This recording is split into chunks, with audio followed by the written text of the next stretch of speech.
Hello, everybody. Welcome to another episode of Seize Your Business. Jim Waszak from Family Heritage. My colleague Kevin O'Flaherty is not able to be with us for this episode, but we will carry on nonetheless. Our topic today is the importance of being organized in business, and our guest is Julie Tomek Campo of Julie's Personal Money Management. Julie, welcome to the show. Thank you. Thank you for having me. So, tell us, Julie, a little bit about what you actually do. I mean, money manager, you're not really a financial planner, but you do help people with their money. Right. I'm kind of the step before the financial planner. Okay.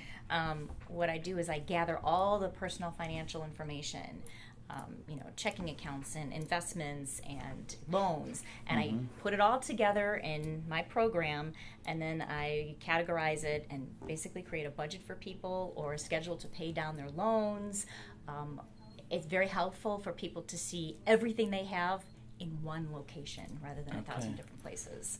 So I do that for them, or I will do that for them and teach them how to do it on their own, or I will just continue doing it for them on a monthly, bi-monthly basis. Okay. And your background, do you have some accounting or anything? I have a lot of accounting. Okay, I have accounting and education. I have public accounting experience, and then I have accounting experience in regular companies, advertising companies.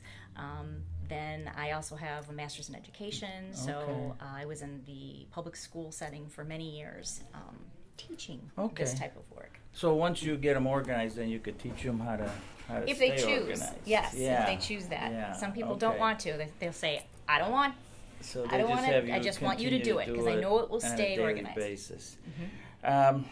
Well, that's great, and I think there's a lot of entrepreneurs who are not really very well organized, and when they're not, they don't really know what's going on in their business. There was a fellow, I'm a car enthusiast, among other things, and there was a fellow I used to know who had a Corvette dealership, and he mainly sold classic Corvettes on consignment. And he told me one time he wanted to sell the business. So I said, well, I'll take a look since I like cars. And he had no financial statements. Ooh. He had really nothing, but he gave me just bits and pieces of information that he sells so many cars and these are some of his expenses. And so I went through and just kind of did my own version of what a financial statement might look like. And I couldn't see how he was making any money. Ooh.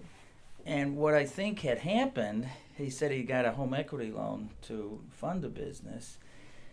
And I think what he was doing was he was just kind of drawing down that loan and taking money out. And he wasn't really making money on the cars. He was just using the business as a conduit. Eventually he went out of business, So you've probably seen some situations like that. And how do you approach something like that? And what impact can you have? Well, I'm working with somebody right now who does make a lot of money. He's actually an attorney, and it's kind of an odd thing, an attorney who makes a lot of money. Well, but he's not funneling it through his general checking account for expenses. So he has money someplace, he doesn't really know where it is, he doesn't know how much he's putting in. I think there might be something going on behind the scenes. Probably not, but I don't know that part. You can only do what you're given. Sure, of course. But his biggest concern was the fact that it was just everywhere. It's not organized. So that's what I'm piecemealing together and putting a picture so that he could figure out how much money from his income should he be putting into his joint checking account just to pay the bills. So I can see where people would possibly start using their own company's funds just to pay their bills and not realize. I mean, not maliciously, just because they don't really get it. They don't understand. They don't know how or don't understand the importance of it. The importance of it, yes. Yeah. Now, do you get a lot of business via networking? I have gotten a few people from network. I just started that whole networking thing, and there's a wonderful benefit to it. But a lot of it is word of mouth. I guess, but the people that you know without the outside networking, just the internal. So it starts there. But in order to be sustainable, you actually do have to do a lot of the outside networking. Sure. Get out of the box and meet people that you don't know. So, another thing that I've observed that kind of surprises me and at times frustrates me, and this again gets back to organization, but I can't tell you how many times I'd meet somebody at a networking function and I'd give them my card and say, hey, I need your services, or I know somebody, call me, and they don't take any action. I mean, why do you think people would do something like that? Is it just disorganization or what? That or, right, they're so busy doing other things for their business that they don't even remember or know where they put your business card. That's what I'm thinking. Or if they're focusing on the wrong priorities for their business. Sure. And then it really defeats the whole purpose of them even going to the networking events. Right. In order to gain business, because they're not gaining the business. They're spending their time in different parts of the business that aren't necessarily bringing in money for them. And that's kind of where I come in, because I'm like, hey, let's focus on you and your business. Leave the finances alone, especially if you don't know what you're doing. Right. Leave it to, trust somebody to do it for you, and then you can focus on whatever you need to focus on. Yeah. So let's say somebody is either just about to start a small business, maybe even a sole proprietorship, or maybe they've just started. What would be some guidelines, suggestions, tips you might offer to try to stay organized from day one? Keep everything. Okay. Keep receipts. Start right away in some type of accounting program, whether it's really basic. They have free online stuff that you can use. I mean, personally, there's Mint, there's Personal Capital, there's other things that you can do free, or just a very basic version of QuickBooks or Quicken. But do not leave it till the last month or the last 3 months. Don't let it pile up. Stay on top of it right away. All the financial aspects. Just keep things organized. Sure. From the start. Okay. It's hard to go back. I've done that too. I've gone back and cleared people up from years worth of doing nothing. Yeah. Boxes on the floor. Sure.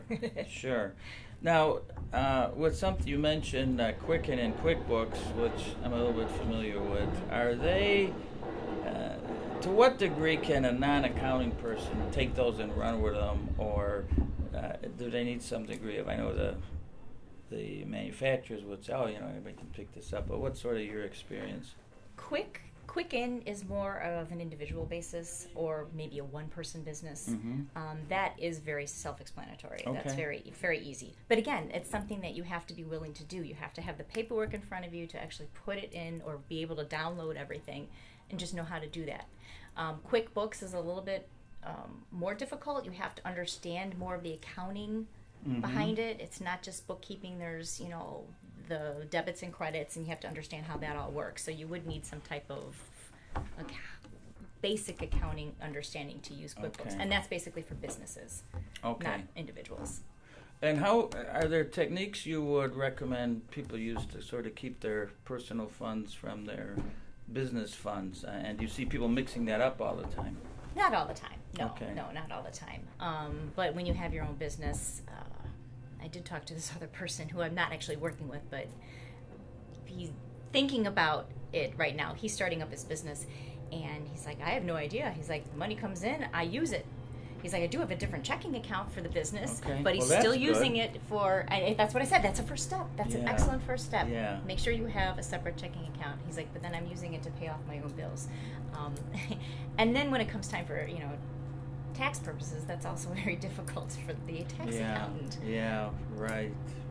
Okay. So, do you help people get organized for doing their taxes? I do, yeah. Okay. Actually, I used to do taxes, so. Oh, okay. My first job out of college was working for Arthur Anderson in the tax department, and 90 hours a week, and we would get sometimes these what we call shoebox returns. They would give us a box with papers, everything's in it. Yeah. And so we have to totally organize and put it in all the right categories. Okay. So yeah, I do. I just did my sister's taxes the other day, but one of my clients I prepared. I didn't actually do her taxes because she's got an accountant she's used for years who doesn't charge her. But I put all of her all of her documents in order and filled out the questionnaire for her. So yes, I do. I do that for people. And then, do you get to the point of giving like a small business owner any kind of financial statement, or is that more than what you do? Not a financial statement. I will provide reports for them, but not necessarily a financial statement. Okay. It's a financial report, but it's nothing official. Yeah, I stop before we get to the investment area. I see. Okay. I like to do the pre-stuff, to help you budget, to help you find money, to help you find your savings. Okay. So if somebody's starting up a business, as you know, because you start up a business, you know, one of the key things is getting business. So, you know, marketing. When would you recommend somebody just start from day one and turn over all their accounting to you versus, is there a period that they should do that later on, or would you start with that, or? Definitely later on. Okay. Yes. First of all, you can't be putting somebody like me in your budget when you don't have any money coming in yet. And you have to understand how it's going to work. I mean, a lot of starting up business is not bam, bam. I mean, you have, obviously, your framework. But it doesn't necessarily always work out that way. Okay. So you have to let it run for a couple months. Okay.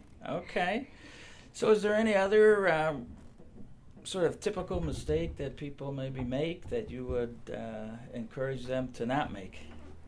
On a personal level, a lot of people don't look at their mail. Really? Yeah, there are. The people that I'm running into, the people that I work with, like overspenders, they don't want to deal with it, so they just take their mail and throw it away. And so they don't realize, I have this loan, I have that loan, I owe this one. And you get into a lot of trouble that way. Oh they just don't want to face it. They don't want to deal with it. So it's like denial. It's denial, and it's not important. So my guess would be that when you get somebody organized, probably 3/4 of the time they're surprised at how bad they are, and 1/4 how good they are. Is that a kind of consistent? Yeah. Well, it takes them a while to actually realize that they need the help. Okay. So that's like the first step. Right. It's going wrong, you know. Yeah. I need help, and it kind of like almost like for the overspenders, it's like AA. You need to go through those steps to get to that.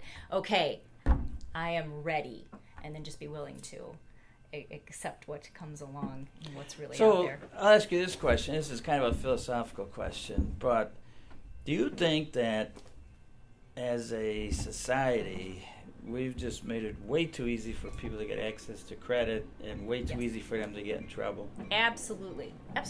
Yeah. I mean, there's payday loans out there. Have you heard of payday loans? Yes, of course. Yeah. 700% interest? Yeah. They don't know that. They're just, I can get an extra $3,000. Bam. Oh, I'm maxed out here, and they go to another one. All over the place, and it's just a few keystrokes on the computer. It's way, way, way easy to do. That's why you need to stay organized and on top of what you have. Sure. Before you go to that extreme. Okay. Well, super. Well, so, Julie, if somebody thought maybe they needed some help or they just wanted to talk to you, what's the best way to get in touch with you? Do I give out my email address? Yeah, whatever you want. Email, phone, website, whatever. I do have a website. It's juliemoneymanager.com, and then my email is juliemoneymanager@gmail.com. Okay, super. Well, thank you, Julie. Thank you very much. Pleasure having you on the phone. And thank you, audience. As always, if you need to talk to me, Jim Waszak, 630-272-3895. If you'd like to be on this show or have somebody you'd like to suggest for the show, please give me a call, and we'll see about getting them on the schedule. Thank you very much.